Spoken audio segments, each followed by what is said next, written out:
Hello and welcome back. December 2nd of our Christmas countdown quilt-along. We're working on our Nutcracker, and the second area we're going to work in is this band around the top of his crown. And I think I'm going to go for our classic stack of rocks.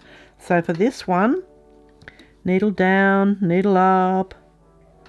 We're going to do a stipple that goes across as wide as that area, touching the edges.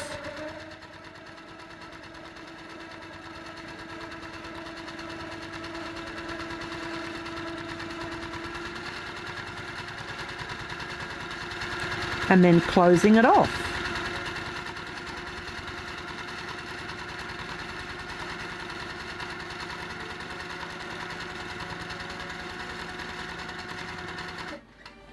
There we go, that stack of rocks. It's a nice way of doing a single line of bubbles within an individual shape.